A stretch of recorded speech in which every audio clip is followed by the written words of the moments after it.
이삭과 이스마엘, 이삭과 이스마엘이라고 하는 제목으로 여러분들과 함께 은혜를 나누도록 하겠습니다. 지난 시간에 우리가 이 아브라함이 아비멜렉에게 아내 사라를 내어주는 장면을 보았습니다.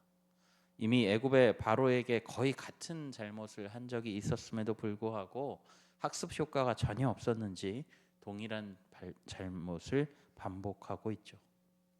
이번에도 역시 하나님의 적극적인 개입으로 해결하시고 또 하나님께서 사라가 더럽혀지지 않도록 보호하십니다. 오늘 말씀은 그렇게 기다리고 애태우던 이삭이 드디어 탄생함으로 이야기를 시작하고 있습니다. 이삭이 드디어 태어났습니다.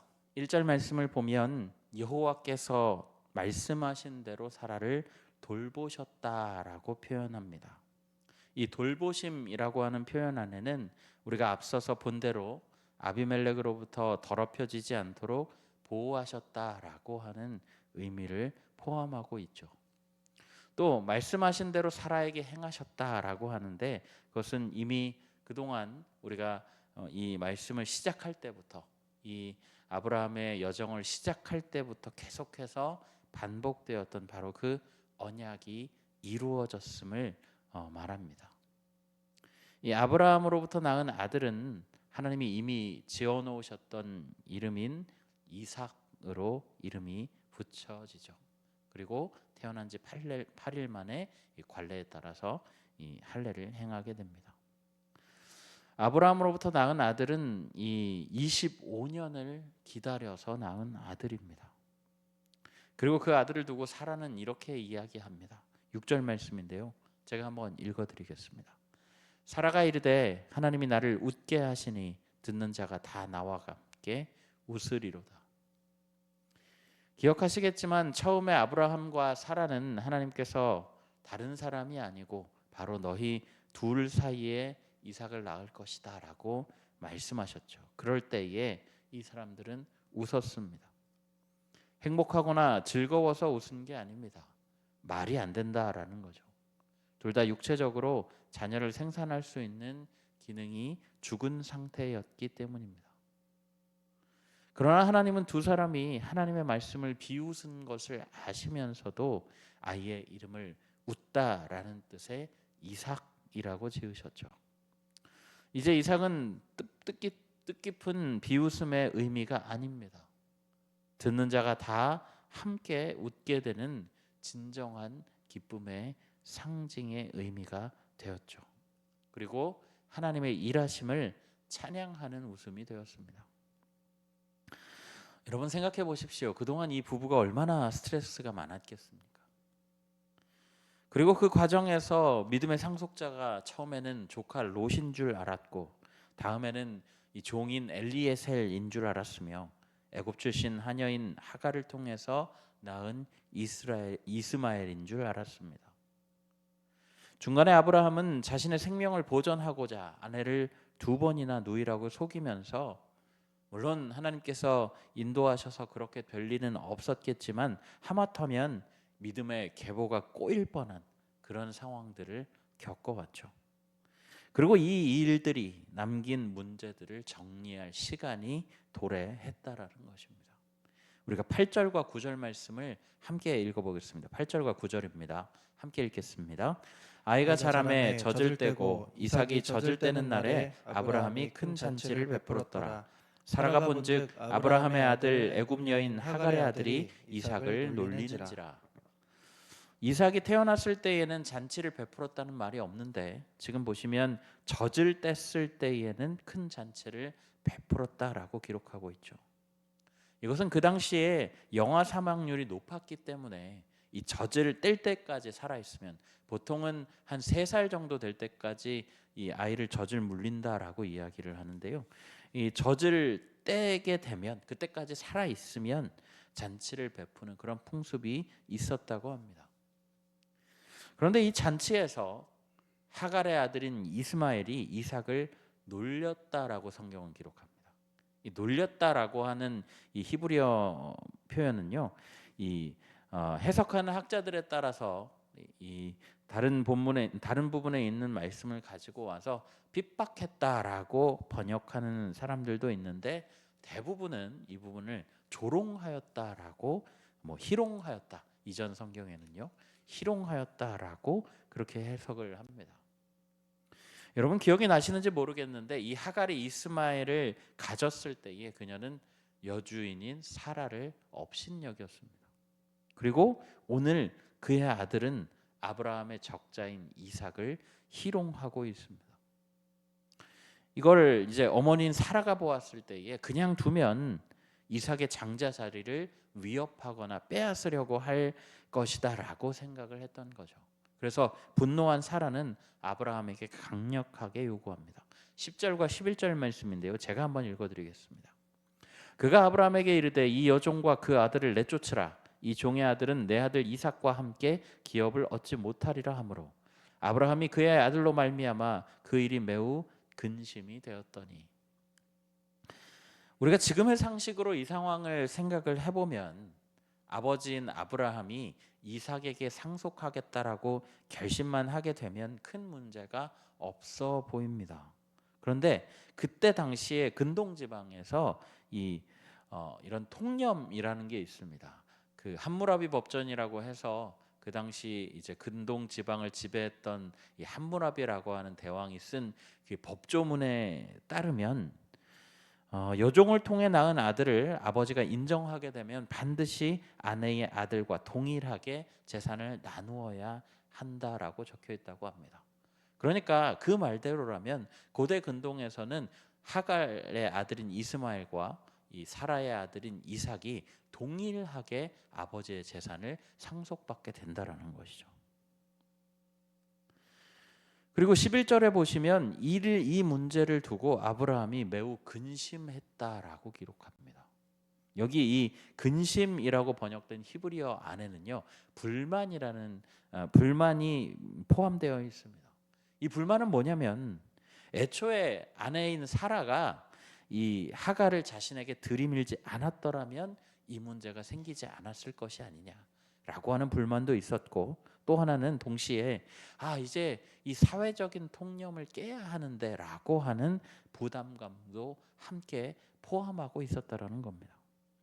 그런데 여기에 대해서 근심을 하고 있을 때에 하나님께서 단안을 내려주십니다. 우리 12절 함께 보실까요? 12절 말씀 함께 읽도록 하겠습니다. 하나님이 아브라함에게 이르시되 내 아이나 내 여종으로 말미암아 근심하지 말고 사라가 내게 이른 말을 다 들으라. 이삭에게서 나는 자라야 내 씨라 부를 것임이니라. 이번에는 하나님께서 사라의 편을 들어주십니다. 하나님은 아브라함에게 이 사라의 청을 들어주라라고 말씀하시죠. 단순히 집에서 내쫓으려고 했다라고도 볼 수 있습니다. 그런데 이 아들을 낳은 여종인 경우에 해방을 하게 되면 그 여종에게 재산을 물려줄 수 없다라고 하는 통념이 있어요. 그러니까 이 여종인 하갈을 해방을 시켜주면, 자유인으로 해방을 시켜주면 재산을 나눠줄 필요가 없다라는 겁니다. 그래서 그것에 비춰볼 때에는 하갈과 이스마엘을 종의 신분에서 해방시키려고 하는 그런 의도로도 읽힐 수가 있습니다. 둘 중에 어느 쪽이든 간에 하나님은 아브라함으로부터 하나님이 주신 복을 이어받을 진정한 상속자가 이삭이다라고 하는 것을 확증해 주시는 거죠. 자, 그렇다면 하나님의 생각이 그렇다면 이스마엘은 그냥 성경에서 지우시면 그만입니다. 더 이상 무슨 상관이 있어요? 이 언약의 상속자도 아닌데요. 그런데 그렇게 하지 않으셨다라는 거죠. 13절을 보면 이렇게 기록되어 있습니다. 그러나 여종의 아들도 내 신이 내가 그로 한 민족을 이루게 하리라 하신지라. 왜 하나님은 여종의 씨, 즉 이스마엘도 돌보시는 걸까요? 이스마엘도 반쪽이긴 하지만 엄연히 아브라함의 피를 이어받았기 때문입니다. 우리가 말씀을 기억해 보다 보면 하나님이 15장에서 하늘의 별들을 바라보시면서 이 셀 수도 없이 많은 자손을 주시겠다라고 약속하셨잖아요. 그러니까 이 이스마엘이 그 중에 그 약속의 하나가 되는 거죠. 일부가 된다라는 것입니다. 또 우리가 16장 10절에 보면 이제 사라에게 학대당하다가 도망친 하갈에게 하나님께서 내 씨가 수를 셀 수 없을 만큼 크게 번성하게 될 것이다라고 약속하시는 부분이 나옵니다. 그리고 그렇게 나온 그 이스마엘의 자손들이 아라비아 민족을 이루는 것이죠. 말씀대로 되지 않았습니까? 그리고 아브라함은 이 말씀이 떨어지자마자 하갈과 이스마엘을 내쫓습니다. 14절부터 16절 말씀인데요. 조금 긴 말씀이지만 우리 이 시간에 이 말씀 함께 읽어보도록 하겠습니다. 14절부터 16절입니다. 아브라함이 아침에 일찍 일어나 떡과 물 한 가죽 부대를 가져다가 하갈의 어깨에 메워주고 그 아이를 데리고 가게 하니 하갈이 나가서 브엘세바 광야에서 방황하더니 가죽 부대에 물이 떨어진지라 그 자식을 관목덤물 아래에 두고 이르되 이 아이가 죽는 것을 참아 보지 못하겠다 하고 화살 한바탕 거리 떨어져 마주 앉아 바라보며 소리내어 우니. 여기에 물 한 가죽 부대라고 표현되어 있는데요. 이것은 대략 한 11리터 정도 되는 분량입니다.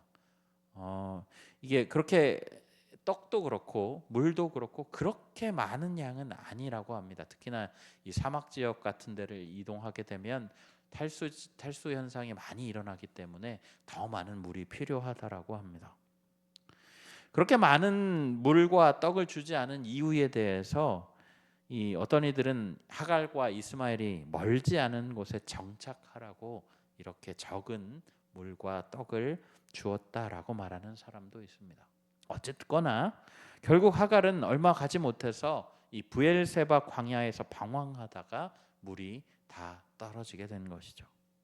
이제 목말라서 죽을 일만 남았습니다.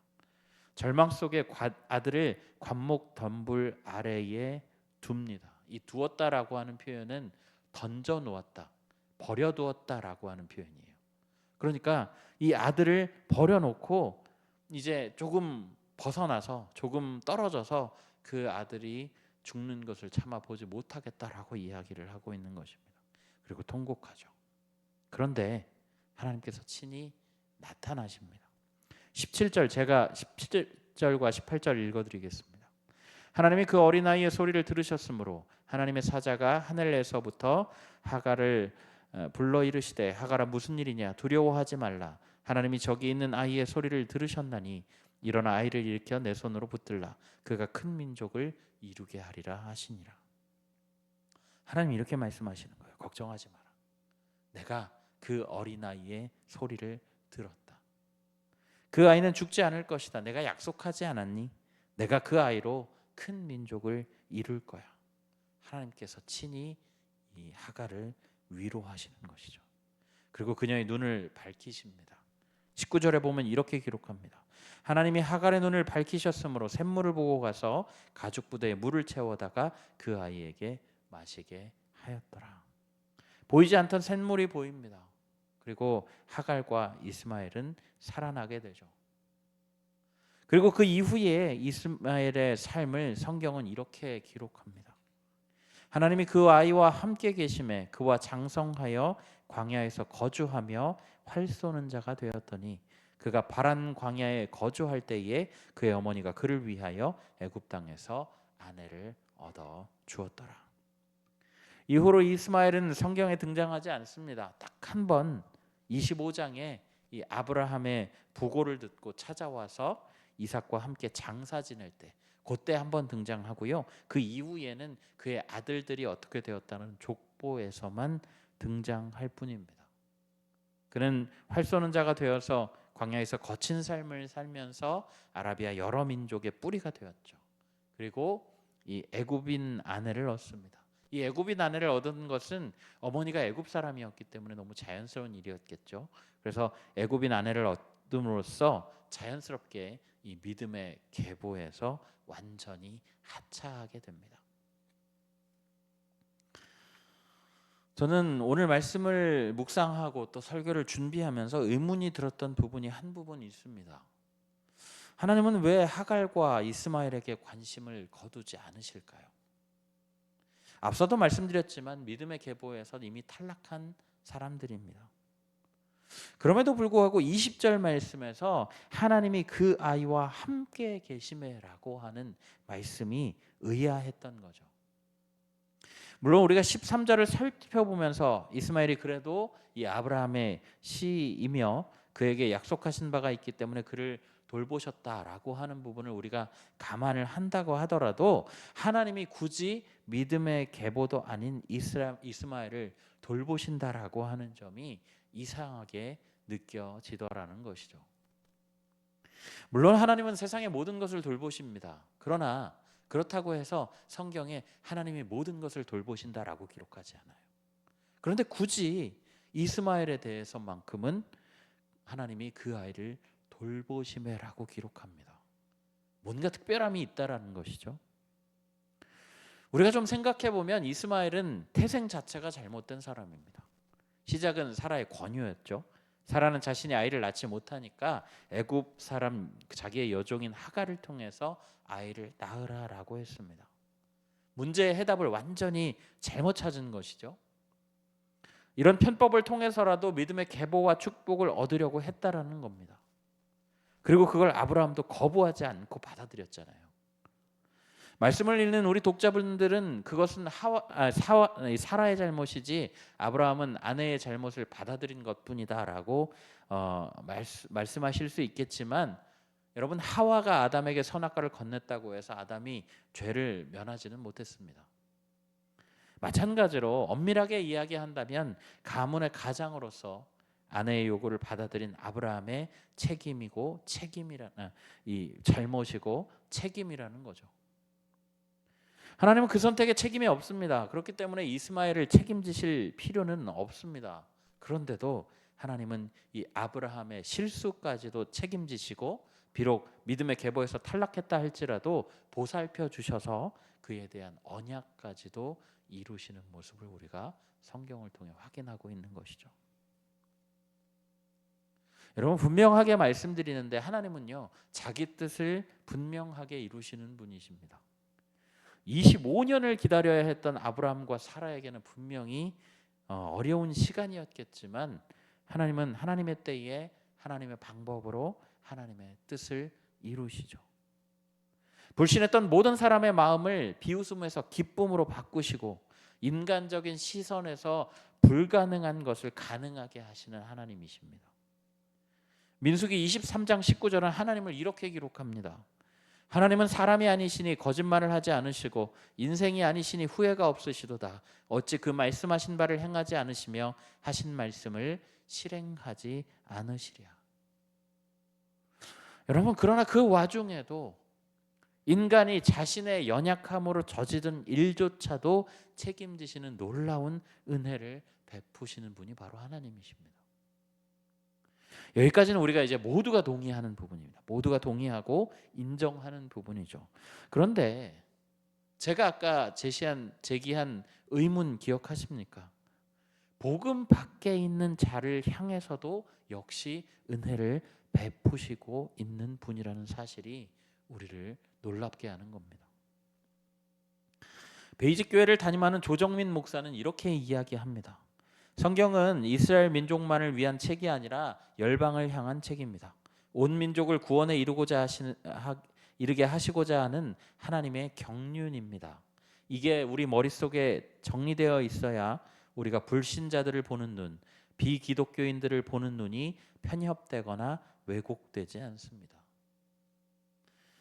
저도 대학원에서 선교학 수업 시간에 교수님을 통해서 인상적인 이야기를 들은 적이 있는데요. 칼빈의 예정론을 들으면 구원받을 사람들이 이미 정해진 것 같지만 우리는 그게 누구인지 알 수가 없기 때문에 모든 사람이 예정된 사람이다라고 하는 전제하에 최선을 다해 복음을 전해야 한다라는 것이었죠. 베드로후서 3장 9절은 이렇게 말씀합니다.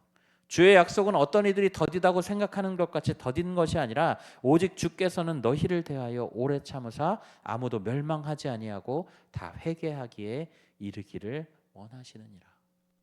여러분, 이 마음이 우리가 전도를 행할 때에 품어야 하는 마음입니다.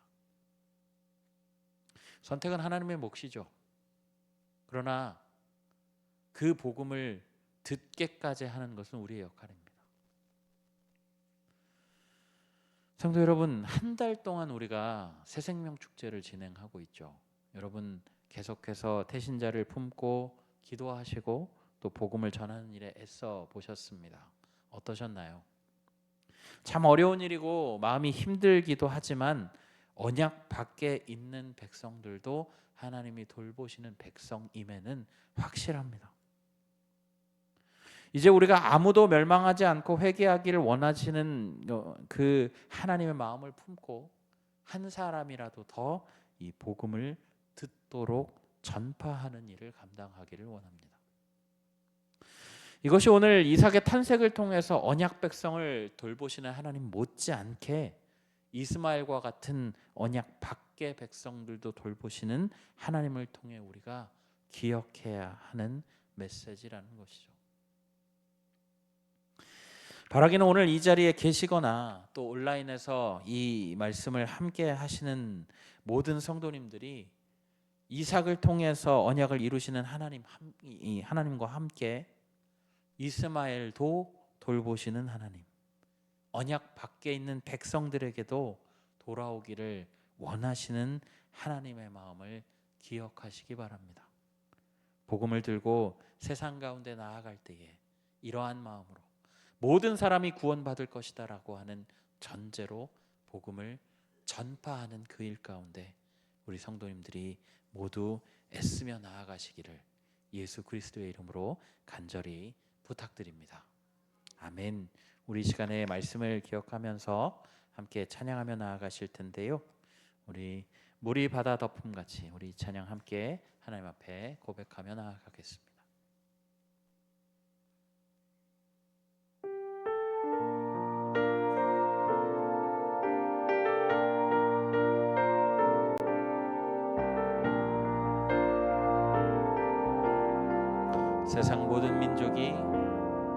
세상 모든 민족이 구원을 얻기까지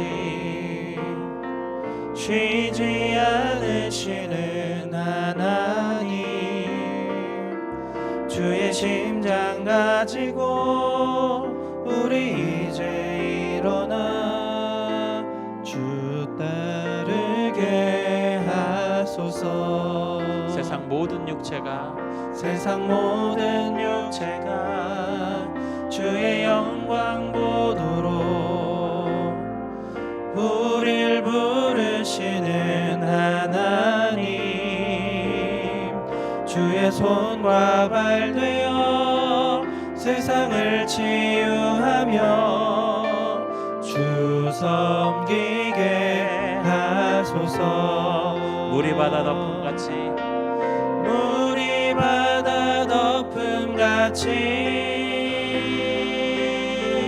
여호와의 영광을 인정하는 것이 온 세상 가득하리라. 물이 바다 덮음같이 물이 바다 덮음같이 물이 바다 덮음같이. 우리 다시 한번 고백하실까요? 세상 모든 육체가 주의 영광 보도록 우릴 부르시는 하나님, 주의 손과 발 되어 세상을 치유하며 주 섬기게 하소서. 물이 바다 덮음같이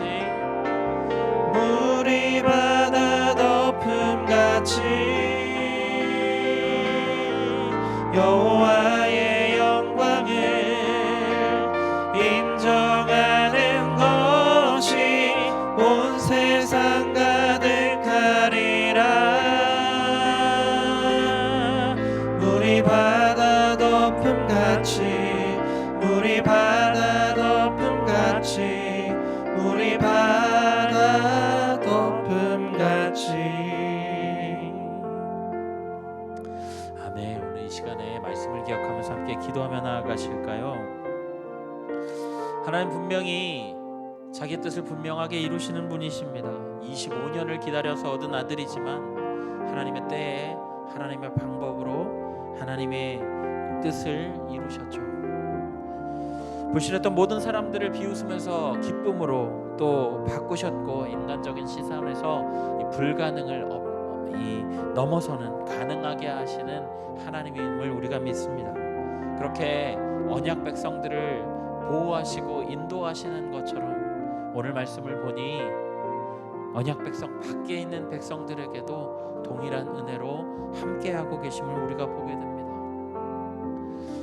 말씀을 보면 하나님은 아무도 멸망하지 아니하고 다 회개하기에 이르기를 원하신다라고 말씀하시는데, 우리가 그 마중물이 되기를 원합니다. 주님께서 언약 밖의 백성들도 사랑하시는 것을 알고 우리가 복음 들고 세상 가운데 나아가서 여전히 복음을 모르는 이들에게 복음을 전파하는 우리의 사명을 감당하기를 원합니다. 택하실지 택하시 아니하실지는 우리의 몫이 아닙니다. 그러므로 우리는 계속해서 복음을 전파해야 하는 것이죠. 우리 시간에 함께 이렇게 기도해 보실까요?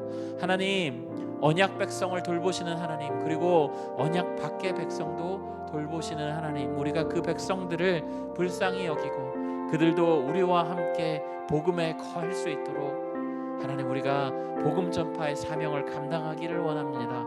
하나님, 우리에게 용기 주시고 은혜 주셔서 그 일들 우리가 감당할 수 있도록 인도하여 달라고 우리 시간에 함께 기도하며 나아가겠습니다. 사랑의 하나님, 감사합니다. 주님, 이삭을 허락하여 주심으로 주님, 이 모든 언약이 주님 또한 실현되었으며, 주님, 비록 인간의 눈으로 보기에는 불가능해 보였고 25년의 시간이 걸렸지만 하나님의 뜻하신 시간에 뜻하신 때에 뜻대로 주님 하나님의 방법으로 이루셨음을 주님 우리가 확신합니다. 주님, 그렇게 언약 백성을 돌보시고 인도하신 것들을 우리가 알지만 하나님 말씀을 보니 주님 언약 백성뿐만 아니라 언약 밖에 있는 백성들도 돌보시는 하나님이심을 믿습니다. 주님, 오래 참으사 아무도 멸망하지 아니하고 다 회개하기에 이르기를 원하시는 하나님의 마음을 우리가 기억하며, 하나님, 우리가 세상 가운데 나아가 이 복음의 씨앗을 뿌리는 일을 멈추지 않기를 원합니다. 주님, 우리에게 계속해서 복음을 전파하게 하시고, 하나님, 그 선택의 여부가 우리에게 달려있지 않음을 우리가 인정하며 모든 사람이 구원받는 마음으로 주님, 우리가 복음을 전파하는 자들 되게 하여 주셔서 하나님, 이 계절에 주님 하나님 기쁘게 결실하시는 그 은혜들을 우리가 동참하고 함께하기를 원하오니 하나님, 우리를 붙잡아 주옵소서. 우리에게 주신 그 은혜들을 주님 우리가 풍성하게 받아 누림과 동시에 주님, 우리 또한 또 함께 복음을 누릴 자들을 위하여 함께 복음을 전하는 우리 될 수 있도록